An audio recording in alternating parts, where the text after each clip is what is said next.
high teens, maybe up to 20 in the sunshine across Essex and Kent. As we go through this evening, we'll see a bit more of that showery rain drifting south through southern Scotland into northern England, North Wales, maybe even a shower or two over Lincolnshire and the Midlands for a time. But that all scoots away by dawn, and again, most of us will start Friday dry. Quite a mild night, double digits in many towns and cities. On to Friday, and quite a lot of clouds. Certainly initially, the sunshine fairly hazy over England and Wales, but generally a fine day here. Dry and bright too for Northern Ireland with some sunshine. Again, it'll be northwestern parts of Scotland that see the rain, spreading more widely across the Northern Isles through the day. Quite soggy across the Highlands, but through the Central Belt, southern Scotland, most places dry. Plenty of afternoon sunshine across England and Wales, and a warmer day as well. Temperatures could get up to 23 across eastern parts of England. There will be a bit more of a breeze blowing during Friday, but still very pleasant conditions through Friday evening. Still a few scattered showers across the northwest, but for most places, high pressure is moving in during Friday, and that will bring most of us a fine day on Saturday as well, with some warm sunshine. There is the likelihood, though, of some thunderstorms coming up from the south on Saturday night and Sunday. On radio, they call it the drive time slot, 4 p.m. until 6 p.m. as listeners head home. It's that part of the schedule when the dust of the day's events begin to clarify, and we try to make sense of it for you. Brazier is drive time for radio and TV. It's fast, it's punchy, it's opinionated, there's a Brazier angle and a little bit of levity. That's the question. That's two questions, actually. That's Brazier, Monday to Thursday, 4 till 6 on GB News. Join me, Arlene Foster, for the briefing on GB News. Every Friday at 3 p.m, I'll give you all the latest political news and analysis, and we'll have robust live debate. To make sure that you're caught up on all of the biggest issues of the day, we'll bring on experts in their field. I'll ask the questions that you'd like to ask. We're not afraid to tackle discussions from all perspectives, including yours. Don't forget, the briefing with me, Arlene Foster, every Friday at 3 p.m. on GB News.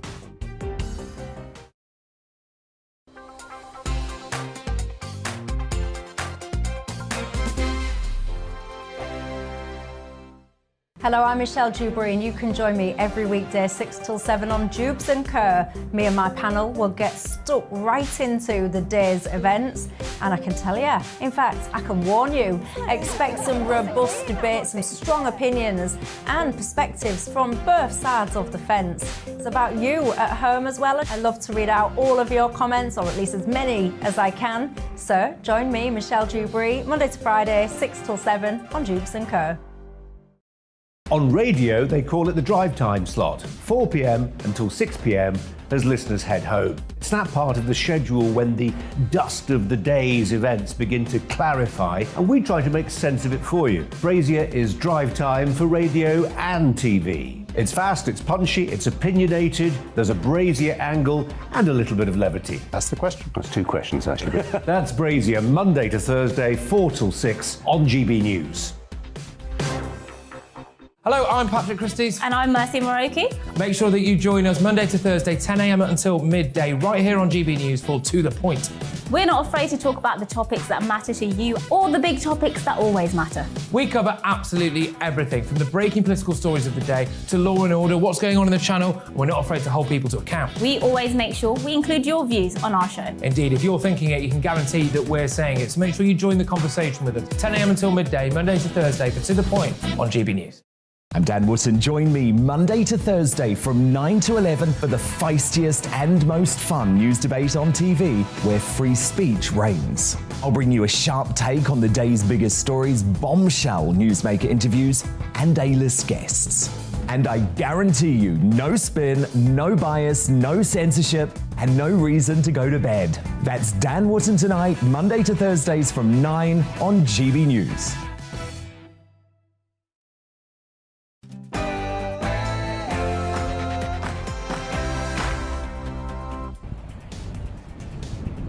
Very good afternoon and welcome to the Briefing PM, an hour of the latest political news debate and analysis here on GB News. I'm Darren McCaffrey, live from Hull this afternoon, and coming up on the programme over the next hour or so, the Northern Ireland Protocol. Is the government about to change or ditch it altogether, as unionists refuse to go into government until things change? But what consequences could that have for the UK's relationship with the EU? Could we see a trade war? between both sides. Also coming up on the programme, we'll be talking about Russia. Has the West done enough to tackle what is happening inside Russia with sanctions? Should we go further? We'll be talking to an ally of Alexei Navalny, the dissident, Russian critic of the Kremlin. And also a windfall tax. The Labour Party have been calling for it for months on energy companies as they make record profits. Now the government are suggesting it's not being ruled out, but is it a good idea? We'll be discussing that.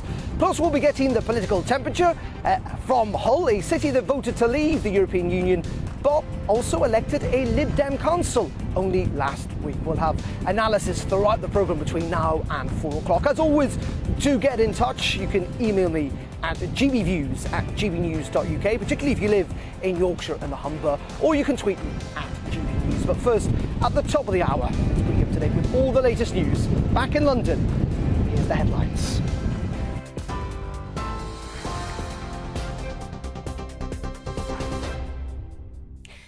Good afternoon, it's 1 minute past 3. I'm Rhiannon Jones in the GB newsroom.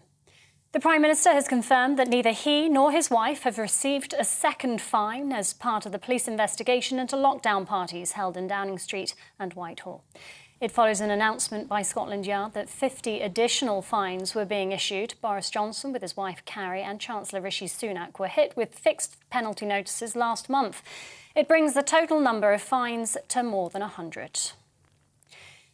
Meanwhile, Boris Johnson says a strong jobs-led recovery is the single most important thing the UK needs to focus on. The Prime Minister's chairing a cabinet meeting in Stoke-on-Trent today. He says new laws introduced in the Queen's speech will help tackle underlying issues, including those driving up the cost of living, in particular energy. Folks, we're going to get through this. It's going to take a lot of focus, but jobs, jobs, jobs is the answer. And that is how we will unite and level up across the whole of the country and get on with delivering on the mandate that the people gave us 2.5 years ago. Talks will continue between Britain and the EU in the coming days in an attempt to tackle what Number 10's describing as a serious situation over the Northern Ireland Protocol.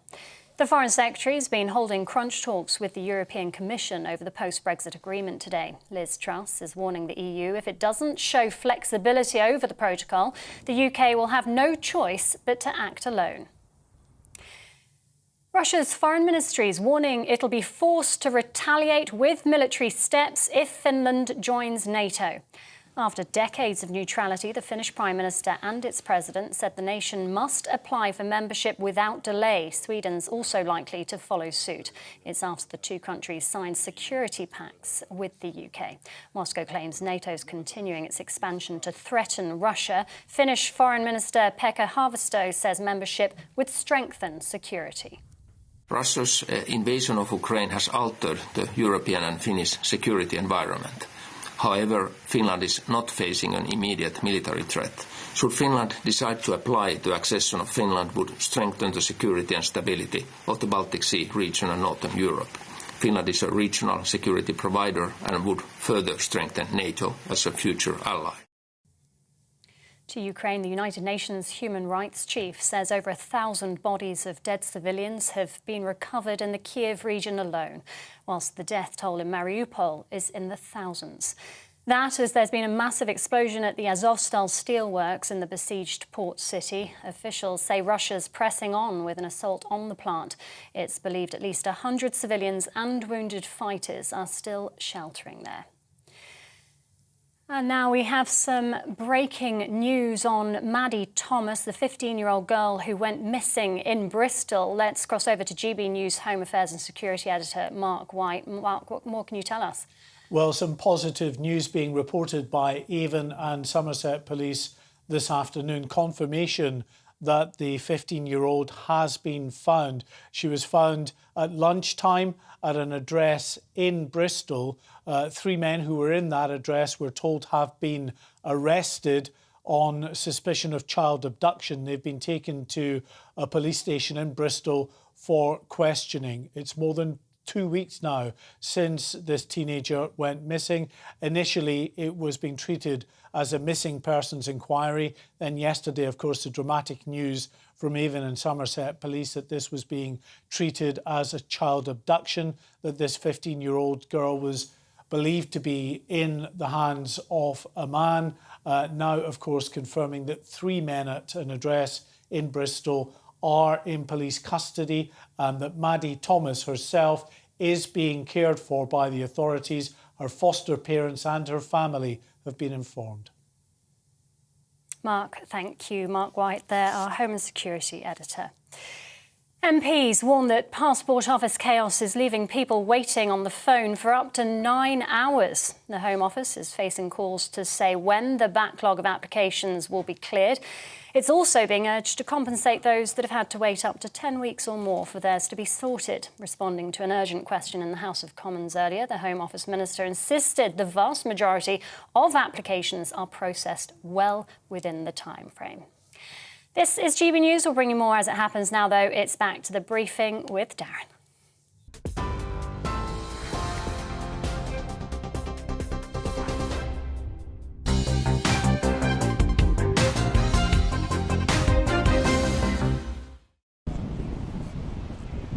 Thank you very much indeed. It is 6 minutes past 3 o'clock on this Thursday afternoon. We're live on TV, online and of course on your wireless radio. Thank you very much indeed for your company. We are in the Humber near Hull this afternoon. But we're going to start first of all with the Prime Minister, because he's been in Stoke in the Midlands holding a cabinet meeting with his colleagues today.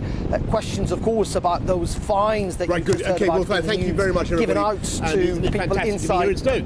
It is wonderful. And I've just been to a brilliant ceramics company where the job that they gave me to do was to see if I could break the china. What happened there, guys? And I did. I hit it repeatedly with a wooden mallet. It wouldn't break. I hit it harder and harder. It still wouldn't break. And I can tell you this incredible company is now doing better and better. And it's called Churchill Ceramics. And what they're doing is putting on jobs at an extraordinary rate. They've hired 300 more people. Their markets are expanding in Europe alone by 30%, and they want more people. And I use this as an illustration of what is happening here in Stoke, but also what is happening in the country. Because the most extraordinary thing about the way the country came back from the COVID pandemic was the strength of the employment position. People said that we would have unemployment running at 12 to 14%. It's back down to, I think, 3.8%, Rishi. And that is the single most important thing that we need to be focusing on, a strong jobs-led recovery. We're going to make sure that we use all our ingenuity, all our compassion, everything that we need to do to help people through the difficult aftershocks of COVID and the inflationary pressures that we're seeing, particularly on the costs of energy. But what the Queen's speech will also do is give us the legislative firepower to deliver on tackling the underlying issues, the things that are driving up prices, particularly for energy, for people's transport, for the education that people need. And that is why I think the Greens... Well, that was the Prime Minister speaking a little bit earlier on in Stoke. As I was trying to explain, he has held a cabinet meeting there today. Clearly the big focus, not necessarily, as I say, on those fines the people inside Downing Street have received. An extra 50 fines, it seems, taking the total up to 100. Instead, the Prime Minister focusing, as you heard, on the cost of living crisis, the jobs recovery he talks about. A recovery, though, many would say is stalling, given the fact that the economy, it was revealed this morning, contracted in March of this year. We'll be talking a little bit more about that, about the economic situation, a little bit later on the programme. But let's deal with another big political issue today, and that, of course, is the Northern Ireland protocol, because there are suggestions, reports that the government is prepared as early as next week to either scrap or change parts of the protocol. Now, that in theory would potentially break international law, though it is something that Unionists in Northern Ireland insist needs to happen because of the economic damage it is causing and the political paralysis that it is causing in Northern Ireland. Two unionists refusing to go back into government until the British government act on all of this. Of course, Stormont has been suspended since February of this year, despite those elections last week, which saw the DUP move into second position with Sinn Féin in the lead. But there are wider concerns that if the British government does take unilateral action, and Brussels are not in favour of that, unsurprisingly, that it could spark off a trade war with the European Union. Let's go live now to Belfast, speak to our Northern Ireland reporter, Dougie Beattie, who is there for us. Dougie, thank you very much indeed for joining us. And you've been speaking, haven't you, to the DUP leader, Jeffrey Donaldson, about unionism's position on all of this? I have indeed, and Jeffrey Donaldson is very, very adamant that he's not going back in until Europe or Britain move first. He may not even elect a speaker tomorrow in the House. That means that the zombie government that we have here, we have a government in place, legislation was passed to hold it there for 24 weeks after an election, but it has no executive. It has ministers but no ministerial powers. It is the most bizarre situation in a democracy. Of course, in Northern Ireland we have to have a D'Hondt-style government where there is no real opposition. So one can't elect a First Minister or Deputy First Minister without the other one there. So they are pretty much playing hardball. I have never seen the Unionists so determined to say, no, we're not going in, we don't believe you anymore. Boris Johnson promised us, Liz Truss promised us, Michael Gove promised us, and Lord Frost promised us. They are now saying, Europe, it is overdue. But of course that will cause a problem with Sinn Féin. Sinn Féin are the largest party in the Republic of Ireland, and they are very, very keen to keep the protocol in place, because if the protocol is taken away completely, it may cause problems for the Republic of Ireland's economy. And of course Sinn Féin don't want to see that happening either. So it is all to play for here in Northern Ireland. And I'm at the Balmoral show today, and this is full of farmers, one of the biggest agricultural shows in Ireland. And of course they're suffering the most by this.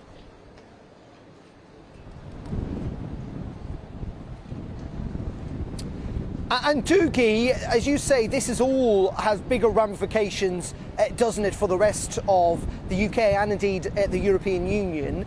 But I get the sense that there is frustration, isn't there, not just where you are in Belfast, but also down south. I mean, the Irish government have been pretty vocal, insisting that the British government shouldn't do this. Absolutely. I mean, relations between the Republic of Ireland and Northern Ireland probably haven't been as bad since the early 1990s, and it all comes down to trust, all of it, and respect for each other. Now, Simon Coveney was here yesterday. He's the Irish Foreign Affairs Minister, and Unionists do not recognise him anymore as a neutral. They are saying that he is part of the problem, he is part of Europe that negotiated this agreement that they see as very restrictive to their economy and to their own culture. So, I mean, times like in 2007, Bertie Ahern was trusted by the Unionists because he absolutely said we have no interest in your sovereignty. And now this protocol has brought into question the consent and therefore governance in and around Northern Ireland of their own laws that is now being decided in Europe. OK, Dougie Beattie, as always, thank you very much indeed for joining us there from Belfast, from the Balmoral show this afternoon. Let's get wider reaction now from Westminster and speak to the Conservative MP for Stockton-on-Tees. That is Matt Vickers, who joins us down the line. Matt, very good afternoon to you. I mean, there is this concern, and we've had this reflected. Hello, mate. We've had this concern reflected, haven't we, with inside the government, people like Michael Gove, we believe, and Rishi Sunak, that if there is unilateral action on the protocol, it could spark a wider trade war with the EU, just at a time, of course, when the economy is not doing particularly well. I think, do you know what, there's entire commitment on the government's part to get around the table, have a negotiation and find a way forwards. That is the overriding priority. That is why the Paymaster General is in Europe today. The Minister for Ireland, for Northern Ireland is over in the US today, having those discussions, trying to get this thing across the line. We could do with the EU opening up that mandate. That's the big problem. They've sent a negotiator over here who doesn't have the mandate to actually get around the table and deliver anything, and it's hugely problematic. It is problematic, but at the same time, this is a protocol that the government signed up to, that Boris Johnson signed up to. He knew, didn't he, that there was going to be a border in the Irish Sea. That was part of the compromise to get Brexit done. Why should we be surprised that we find ourselves in this position? There was an agreement built on goodwill, on two partners who've been working together for a very long time. Since this has been put in place, we've seen anything but goodwill. We saw the EU consider blocking life-saving vaccines going in. It's bonkers. And actually, the problem is the way in which the checks are being carried out. It's disproportionate. It's unreasonable. Of all of the checks going on in the EU for goods travelling in, 20% of them are being done in Northern Ireland. There are more checks taking place on goods from Great Britain to Northern Ireland than if you were bringing things into the EU from India. It's disproportionate, it's wrong, and we need to find a reasonable, sensible way forwards. And that's what's got to be done. You've got a parcel, you've got to fill in more than 50 fields of information to bring a parcel in. Pet owners are going to have to start paying 280 quid for certificates and jobs. We need to have a grown-up, sensible discussion. The EU needs to come to the table, and we need to find a way forwards. We do not want to be pulling the trigger on some of these things. We want a reasonable negotiation. I get that. So you seem to be suggesting that the protocol doesn't need to be removed entirely, it just needs to be changed, if you like, and that in the end, the government shouldn't take unilateral action, that this is best done through an agreement. That is the preference I think of the we've government. just That's lost... the preference for everybody, and that's where we're heading. OK, but at the end of the day, many people are frustrated in Northern Ireland, and we just heard from Dougie Beattie there about consensus that essentially the people of Northern Ireland haven't got a government because unionists aren't happy. But you know, many nationalists would say they were never happy with Brexit in the first place. Do you think it's right that unionist parties are able to essentially veto the governments existing in Northern Ireland because of this protocol issue? Well, there's one thing that I think Northern Ireland agrees on entirely. They want to see proper devolved government back in place. They don't want to go to direct control from Westminster. They want, and we need to get around the table and we need to resolve that. There is lots of hard feeling.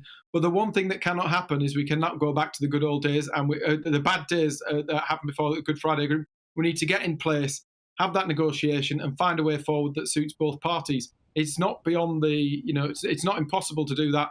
We just need goodwill on both parts and both sides to come to the table. And just very finally, Matt, while I've got you, just on a separate issue, there's lots of speculation that the government may well look to bring forward that tax cut from next year to this year to try and alleviate the cost of living crisis, or that there could at least be some form of tax cut in the pipeline. Is that something you would welcome to try and alleviate this cost of living crisis? There's lots of measures being put in it, all targeted at those on the lowest incomes who need the most support, whether that be changes to the living wage, whether that be the changes to universal credit, put an extra £1,000 in people's pockets.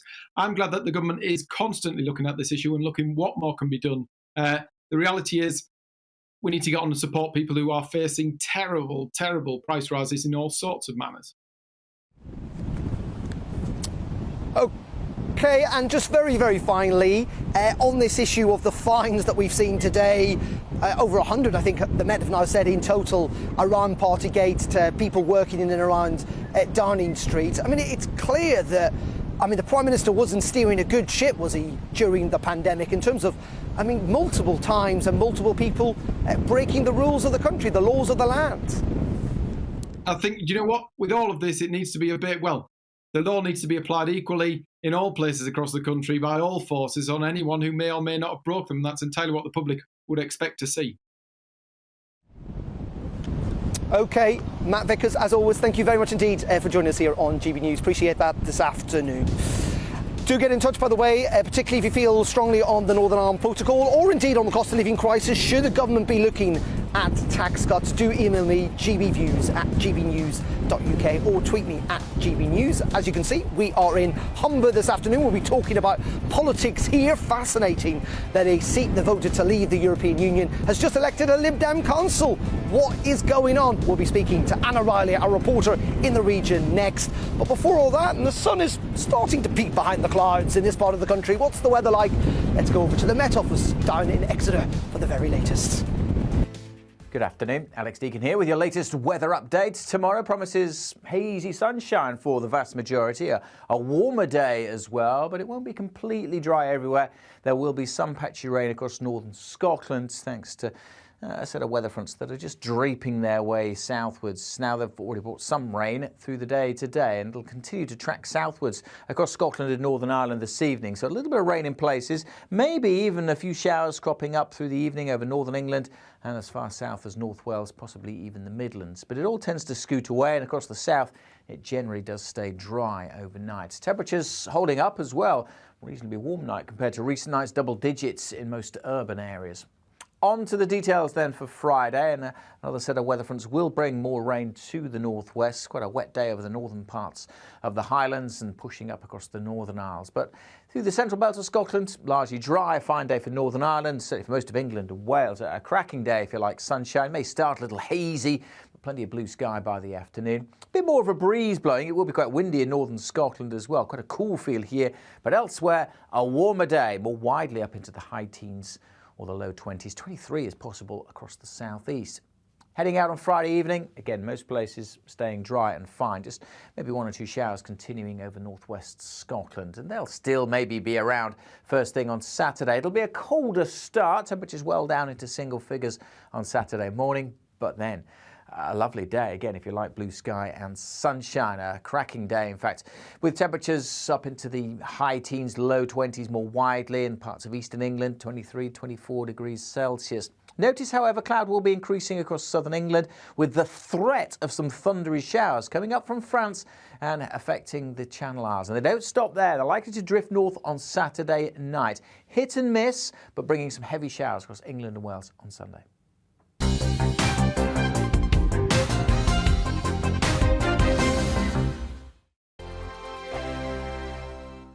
Hello, I'm Michelle Dewberry and you can join me every weekday 6 till 7 on Jubes and Kerr. Me and my panel will get stuck right into the day's events, and I can tell you, in fact, I can warn you, expect some robust debates, some strong opinions and perspectives from both sides of the fence. It's about you at home as well. I love to read out all of your comments, or at least as many as I can. So join me, Michelle Dewberry, Monday to Friday, 6 till 7 on Jubes and Kerr. On radio, they call it the drive time slot, 4 p.m. until 6 p.m. as listeners head home. It's that part of the schedule when the dust of the day's events begin to clarify, and we try to make sense of it for you. Brazier is drive time for radio and TV. It's fast, it's punchy, it's opinionated, there's a Brazier angle and a little bit of levity. That's the question. That's two questions, actually. That's Brazier, Monday to Thursday, 4 till 6 on GB News. Hello, I'm Patrick Christys. And I'm Mercy Moroki. Make sure that you join us Monday to Thursday, 10 a.m. until midday, right here on GB News for To The Point. We're not afraid to talk about the topics that matter to you or the big topics that always matter. We cover absolutely everything, from the breaking political stories of the day to law and order, what's going on in the channel. We're not afraid to hold people to account. We always make sure we include your views on our show. Indeed, if you're thinking it, you can guarantee that we're saying it. So make sure you join the conversation with us, 10 a.m. until midday, Monday to Thursday, for To The Point on GB News. I'm Dan Wootton. Join me Monday to Thursday from 9 to 11 for the feistiest and most fun news debate on TV, where free speech reigns. I'll bring you a sharp take on the day's biggest stories, bombshell newsmaker interviews, and A-list guests. And I guarantee you, no spin, no bias, no censorship, and no reason to go to bed. That's Dan Wootton tonight, Monday to Thursdays from 9 on GB News. Where would you like to go? Just take me to the studio, please, Matt. You know where you're going. I've got a show to do. Friday Night Feast on GB News, 7 p.m. And it's like nothing you've ever seen before. We take a different angle on the week's biggest news stories. The viewers and listeners set me some absolutely mad challenges to do. We tried to rehome a rescue dog. And yes, there's some other wacky stuff in there as well. I feel like I could take on the world. Well, that's that. Friday Night Feast with me, Patrick Christys, every Friday, 7 till 9 p.m. on GB News. Be there. Every night at 11 on GB News, we bring you the next day's stories the day before. It's basically like time travel. If it's a big story, we'll cover it, guaranteed. But we'll also have some fun along the way. Big opinions, big laughs. Sometimes big hair.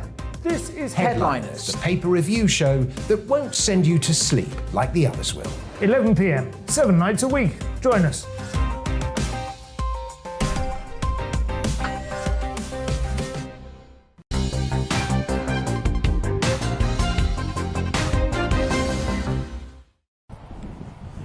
A very good afternoon and welcome back to GB News Live from Hull on this Thursday afternoon. It is 25 minutes past 3 o'clock. We're going to be talking about the political situation here in Yorkshire and the Humber in just a couple of minutes. But first, let's return back to this issue of the Northern Ireland Protocol, the big political issue in many ways of today. It suggests the British government as early as next week could unilaterally decide to change parts of that protocol. Let's bring in the Northern Irish journalist Amanda Ferguson, who joins us down the line from Belfast. Amanda, very good afternoon to you. Just first of all, could you give us a sense of what the problems are? Because I think there is at least some type of consensus that the protocol probably is not working as best it could, even among those that would like to keep it.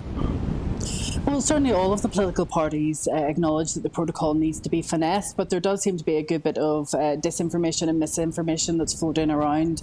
With regard to the protocol, I heard your last contributor, Matt Vickers MP, who seems to have a muddled understanding of Northern Ireland affairs at best. So I think it's clear that the protocol is there because we had to respect the unique part of Northern Ireland being part of the UK, that it had to protect the EU single market, and it takes into recognition that we're on a separate island from the rest of the UK. At the moment, what we have is a position where the Irish government has indicated that it wants to finesse the protocol, to make any changes to it through the mechanisms that were agreed between the UK and the EU. And we heard Simon Coveney, the Foreign Affairs Minister, saying that unilateral action couldn't be ignored, a breach of international law couldn't be ignored, and that it would be best for the British and Irish governments to work together whenever it comes to Northern Ireland, as that has been the route that has always worked in the past. So I think that Northern Ireland affairs, the election of a government, internal wranglings in the Conservative Party are all feeding in to the mess that we really find ourselves in post-election in Northern Ireland.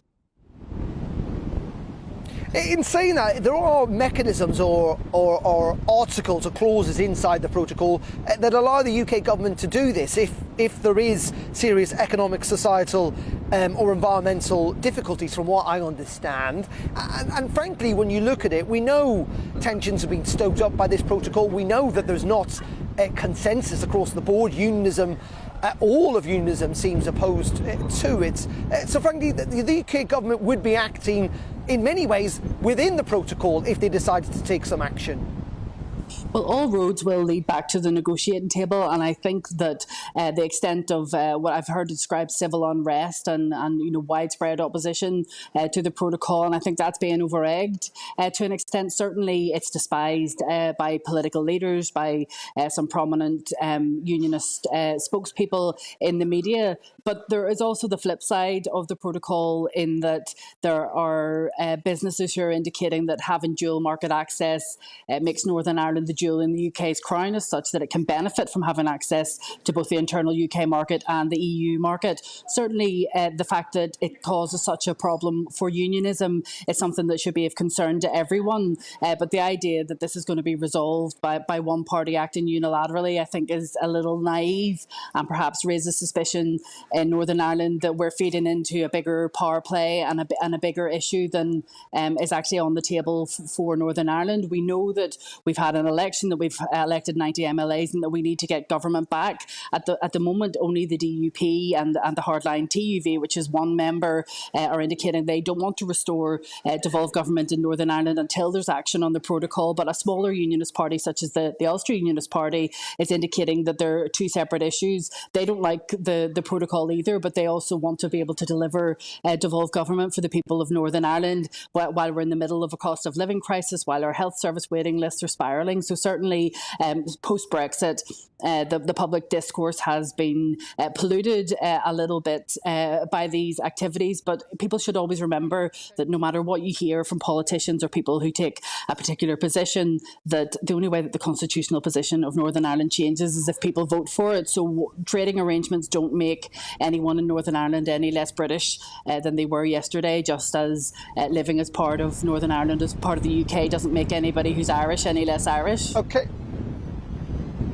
OK, Amanda, really appreciate your analysis as always. Amanda Ferguson there. Thank you very much indeed for joining us down the line from Belfast. Now, as you may well have spotted, we are right next to the Humber Bridge.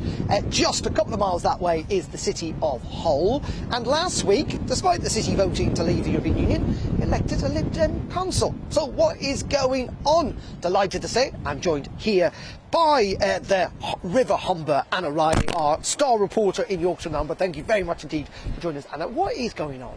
Good afternoon, Darren.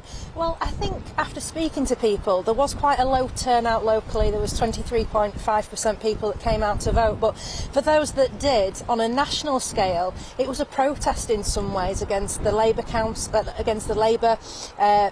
leadership, against the Conservative leadership, and that's why they chose to go Lib Dem. And also on a local level, they found that Labour had been in for 11 years, they'd not seen a lot of things change. People complained locally about the cycle lanes that had been put in place, creating congestion, and they just wanted another way. So that's why we've got the Lib Dems. It was a change for the Conservatives as well. They lost their only seat. That was a gain for Labour, but that overall win for the Lib Dems. And you've been talking, haven't you, to voters about what the politics here is? I have, yes. I've been speaking to people about what matters to them and how they're feeling politically at the moment, and I think we've got some clips that we can show. I'm glad there's been a change of party because I didn't like the way the Labour Party was running our city. I'm hoping that the Liberal Dem Party will be much better. We'll just wait and see what happens. I have never voted Labour in my life, and I don't intend to start now, to be honest. I think all parties are a bit of a shambles at the moment with all sorts of different things, and I think MPs could be a lot maturer in what they say about their fellow colleagues. I don't know whether it's just a show or whether it's real, but I think some of it is verging on pure nastiness and ugliness and all the rest of it. The only time we hear from them is close to election. They'll post a leaflet close to election. Apart from that, they don't really want to know. You know, I mean, it's hard for people as it is, but when your gas and electric and all your bills are going up, I mean, it's very difficult to manage money. And unsurprisingly in many regards, Anna, there is the cost of living crisis, isn't it, here, that continues to dominate not just the political discourse, but frankly what's on people's minds, what they're worried about. Definitely, they're caring about whether they can heat their homes, whether they can put food on the table, and it's an issue that's just ongoing. We're looking forward to onto October, bills are going to rise again. I was speaking to a pensioner that lived in Hull. He was already £1,500 in debt to his energy company, and with bills going up again, he was saying he can't heat his house, he can't put food on the table, and due to his health conditions, he actually said he thought he would be dead by Christmas. So it's a real struggle that people are going through here in Hull and across the rest of the UK with the cost of living. Indeed. Anna, thank you very much indeed for joining us. Anna Riley there, our reporter here in Yorkshire and the Humber. OK, you're watching GB News. It is, 33 minutes past 3 o'clock. Coming up in just a couple of minutes, we're speaking to Robert Halfon, MP, about that cost of living crisis and what more the government should be doing. Plus, we'll be speaking to a critic of the Kremlin, an ally of Alexei Navalny, about what we should be doing more to sanction Russia. All that and much more between now and 4. But first, at the bottom of the hour, here's the latest news headlines.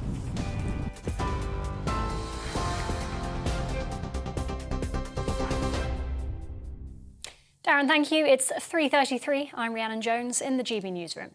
The Prime Minister has confirmed that neither he nor his wife have received a second fine as part of the police investigation into lockdown parties held in Downing Street and Whitehall. It follows an announcement by Scotland Yard that 50 new fines were being issued, bringing the total to more than 100. The Prime Minister says a strong jobs-led recovery is the single most important thing the UK needs to focus on. Boris Johnson's chairing a cabinet meeting in Stoke-on-Trent today. He says new laws introduced in the Queen's speech will help tackle underlying issues, including those driving up the cost of living. But the crucial thing that we're doing is making sure that we steer the economy through the post-COVID aftershocks with continued high-wage, high-skill employment. Maddie Thomas, the 15-year-old teenager who went missing, has been found at an address in Bristol. GB News' South West of England reporter Jeff Moody is live for us in Bristol, close to where Maddie had been last seen. Jeff, what more can you tell us? Well, at 12:45 this afternoon, Maddie was found at a house in Bristol. She's been missing, as you say, since the 26th of April, and police did fear that she had been abducted. Well, her foster carers and her family have now been informed that she is safe and well. Well, Avon and Somerset police say this afternoon they are delighted to confirm that Maddie has been found. 3 men, though, are now in police custody and are due to be questioned by officers. The police have also said this afternoon that they don't want people to speculate as to what happened to Maddie. They want us now to think about Maddie's feelings and concentrate on reuniting Maddie with her foster family. Jeff, thank you. Jeff Moody, our South West of England reporter there. TV online and DAB Plus radio, this is GB News.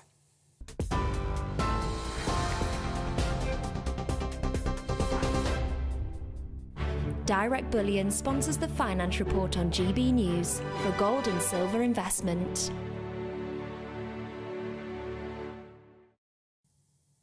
Here's a quick snapshot of today's markets. The pound is 1.22 to the dollar, the pound is 1.17 to the euro, and the price of gold currently stands at £1,505.66 per ounce. Direct Bullion sponsors the Finance Report on GB News for gold and silver investment.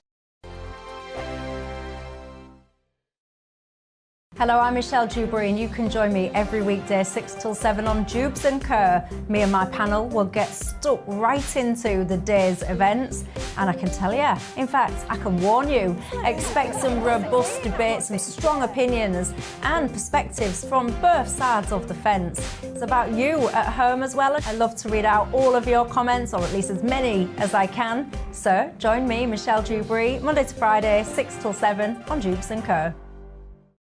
On radio, they call it the drive time slot, 4 p.m. until 6 p.m.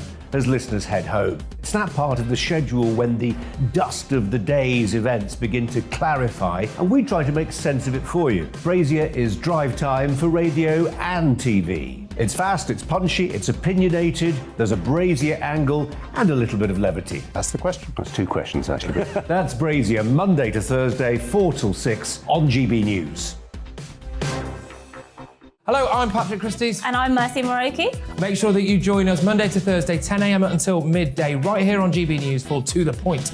We're not afraid to talk about the topics that matter to you or the big topics that always matter. We cover absolutely everything, from the breaking political stories of the day to law and order, what's going on in the channel. We're not afraid to hold people to account. We always make sure we include your views on our show. Indeed, if you're thinking it, you can guarantee that we're saying it. So make sure you join the conversation with us, 10 a.m. until midday, Monday to Thursday, for To The Point on GB News. I'm Dan Wootton. Join me Monday to Thursday from 9 to 11 for the feistiest and most fun news debate on TV, where free speech reigns. I'll bring you a sharp take on the day's biggest stories, bombshell newsmaker interviews, and A-list guests. And I guarantee you, no spin, no bias, no censorship, and no reason to go to bed. That's Dan Wootton tonight, Monday to Thursdays from 9 on GB News.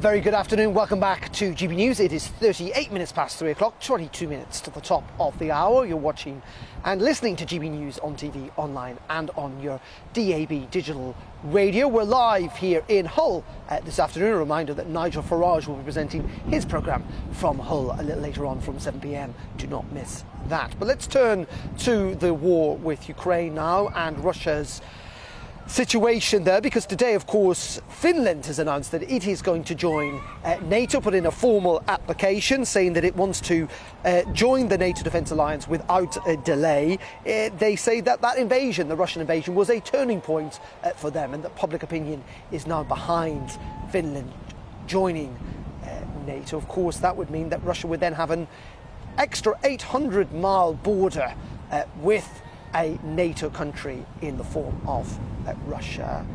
But on the whole, it must be said that, frankly, this would be a very, very significant move for that alliance. But in the end, many people are still questioning whether we're doing enough economically with the sanctions with regards to Russia, whether we should be doing more. Let's speak to a man who thinks that we should. That is Vladimir Ashurkov, who is the executive director of the Anti-Corruption Foundation. He is an ally of the now jailed presidential hopeful Alexei Navalny. Very good afternoon to you, Vladimir. I was just explaining there in the intro that in many ways you think the West could be taking an even tougher line when it comes to trying to tackle the economic relationship with Russia, that they need to go further when it comes to sanctions, or at least be smarter.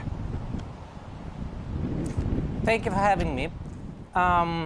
Indeed, over the last 2 months, we've seen an avalanche of sanctions, of economic sanctions, personal sanctions, and the response to Russia's brutal aggression has been overwhelming.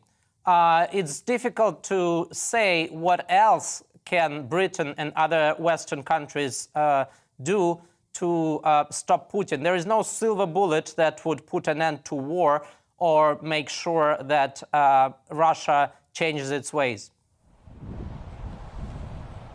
In saying that, you have talked about having the airlines that have been leased to Russia are still being used there. I think you talked about Peppa Pig and its trademark being ripped off. You know, these are only small things, aren't they?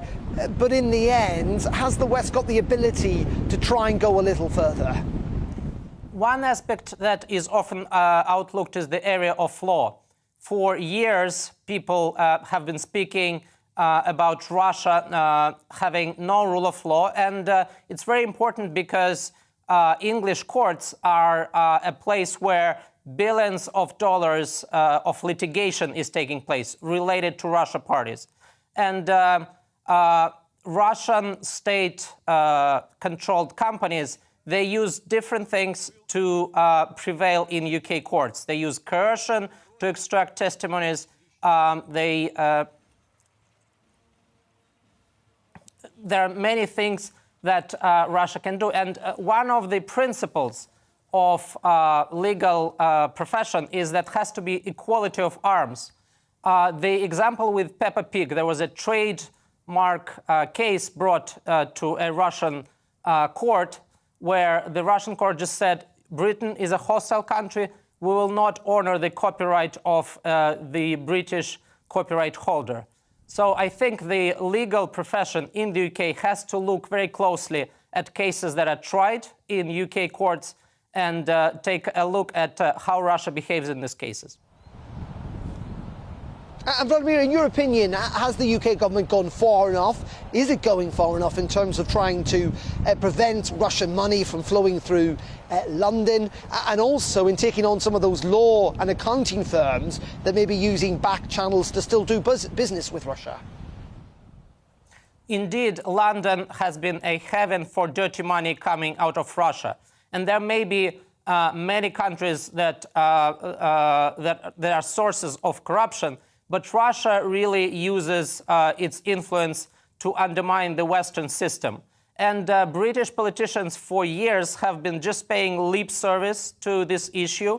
And the enablers of this dirty money, the solicitors, the bankers, the property agents, have all been happy to take dirty Russian money. I hope these things change now, and we've seen quite a overwhelming response in terms of sanctions from UK government, but I think it's too early to say whether this really will have an effect on corrupt money in the UK. Vladimir, let's talk about NATO if we can, just briefly. Finland today announcing it's going to join. Expectation is that Sweden could follow pretty soon.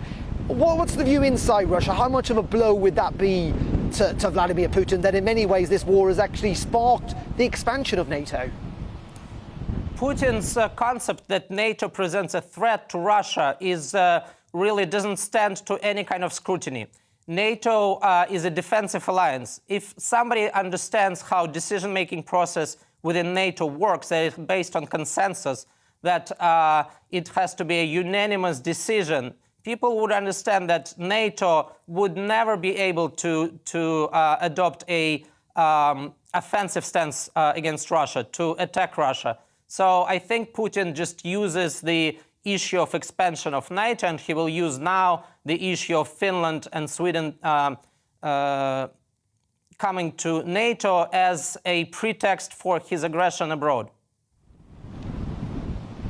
And just very finally, Vladimir, I know that you know Alexei Navalny well. You're an ally of his. He, of course, remains in prison, but he is able to communicate with the outside world. He's obviously been very critical of this war. Do you know any more about his situation, how he is, and indeed whether he thinks that Russia is now engaged in what will prove to be a very, very long war in Ukraine? Despite the harsh conditions of Russian prison, Navalny raises his voice against the war and against the totalitarian regime of Putin. We communicate with him through a lawyer that visits him on weekdays for about an hour, during which time he scribbles his handwritten notes to family and to our team and reads whatever materials we send to him.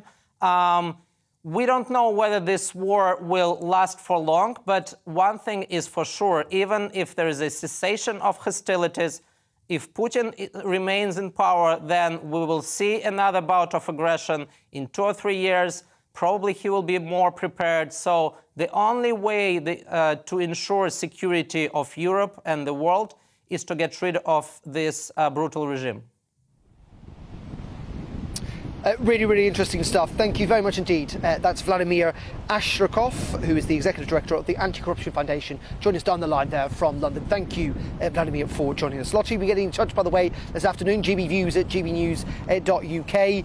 Paul on the Northern Ireland Protocol says, I mean, they would not let us go. That is the European Union, and they still want us to go. We need to stand up and tell the EU where to go. Jeffrey says on the fact there's been more fines handed out today by the Metropolitan Police, over 100 fines with Boris excluded. So GB News joins all the media in hunting down Boris now on the basis that he was a very poor steward of the ship called Number 10. This is irritating nonsense. We all know that Boris is happy to delegate responsibility for those in the civil service.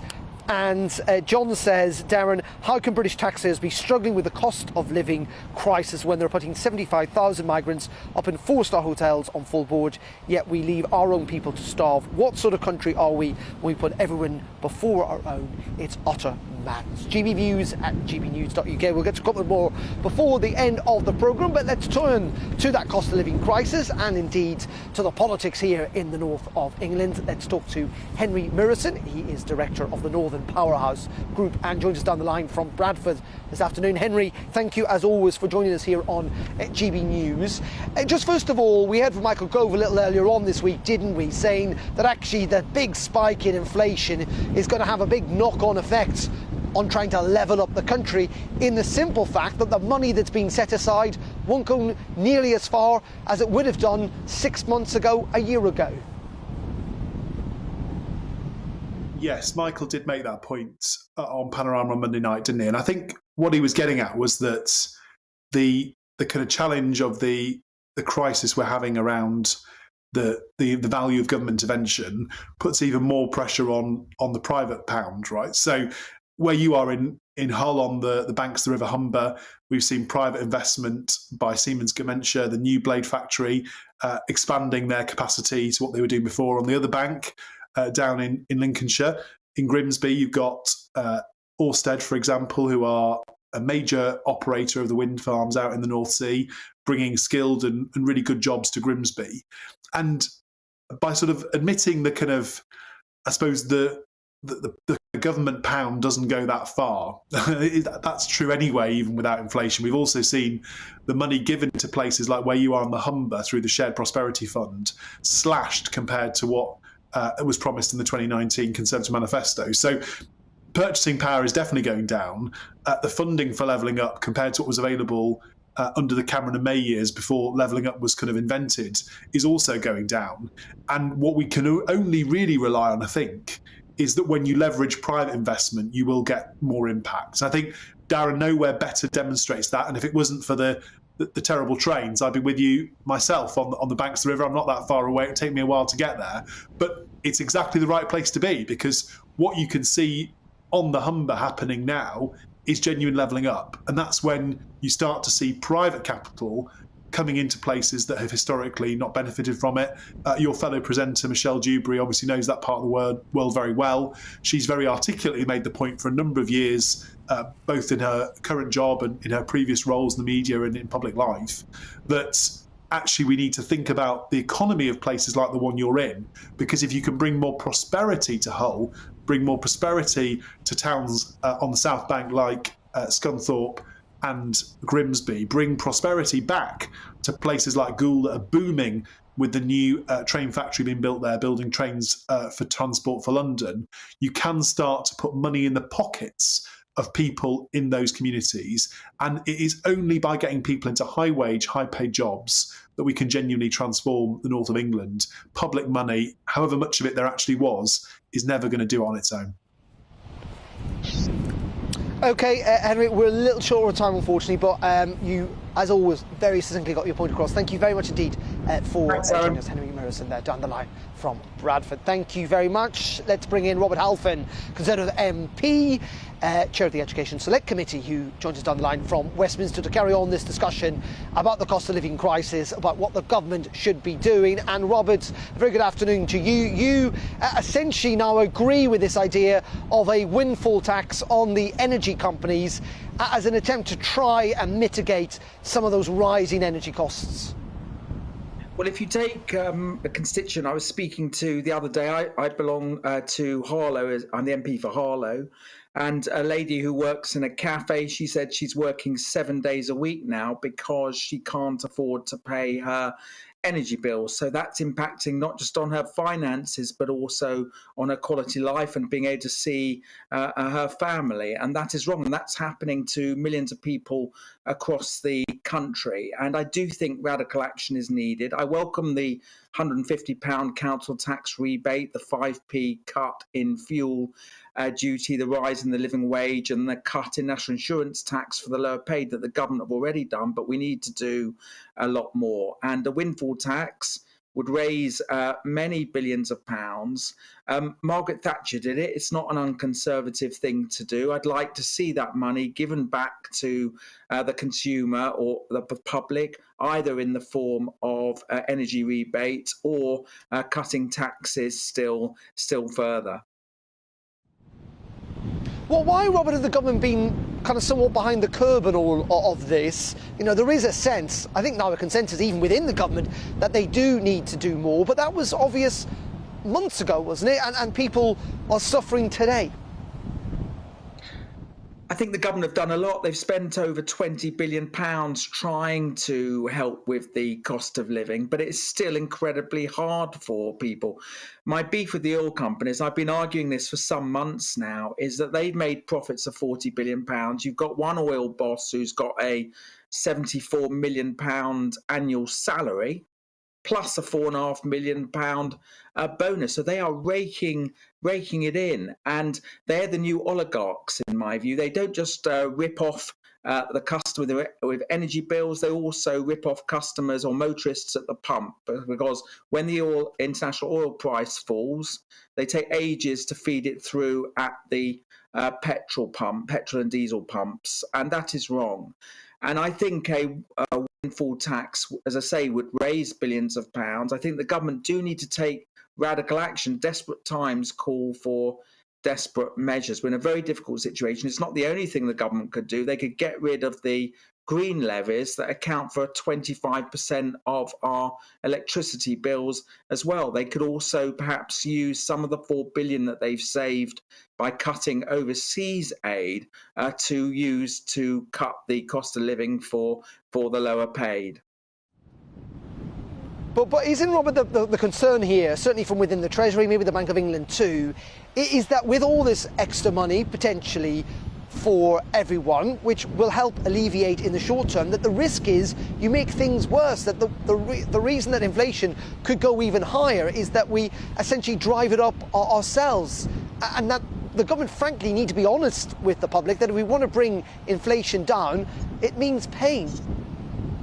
Well, it's a fair point because we do have 80 billion of debt interest to pay alone over the coming year. That's money that could be spent either in tax cuts or for the public services like the NHS and education. I'm not asking for new money, however. And the other important point to make is that if people can't afford to pay their energy bills, it means they're not going to go out shopping, they're not going to go out to eat out or restaurants, they're not going to cinemas and theatres, and that has an impact on the economy as well. And don't forget, businesses, it's not just the customer at home not being able to afford their energy bills. Small businesses can't afford to do it either. So what that means is they'll employ one less person or not invest in machinery in the way they might do because their energy bills are going up by many thousands of pounds. So by these energy bills being so high, it's also impacting on the economy in general. And a big significant rebate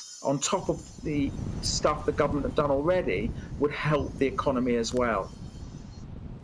OK, Robert, as always, really appreciate your time this afternoon. Robert Halfon there, Conservative MP. Thank you very much indeed for joining us.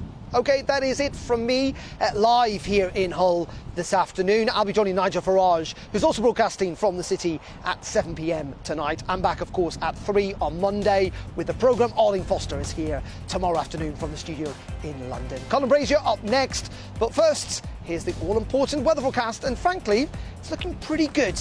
I'll see you later.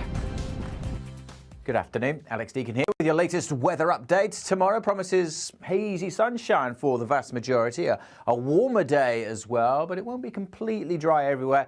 There will be some patchy rain across northern Scotland thanks to a set of weather fronts that are just draping their way southwards. Now they've already brought some rain through the day today, and it'll continue to track southwards across Scotland and Northern Ireland this evening. So a little bit of rain in places, maybe even a few showers cropping up through the evening over northern England and as far south as North Wales, possibly even the Midlands. But it all tends to scoot away, and across the south it generally does stay dry overnight. Temperatures holding up as well.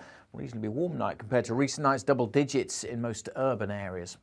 On to the details then for Friday, and another set of weather fronts will bring more rain to the northwest. Quite a wet day over the northern parts of the Highlands and pushing up across the Northern Isles. But through the central belt of Scotland, largely dry, fine day for Northern Ireland, certainly for most of England and Wales. A cracking day if you like, sunshine, may start a little hazy, but plenty of blue sky by the afternoon. A bit more of a breeze blowing, it will be quite windy in northern Scotland as well, quite a cool feel here, but elsewhere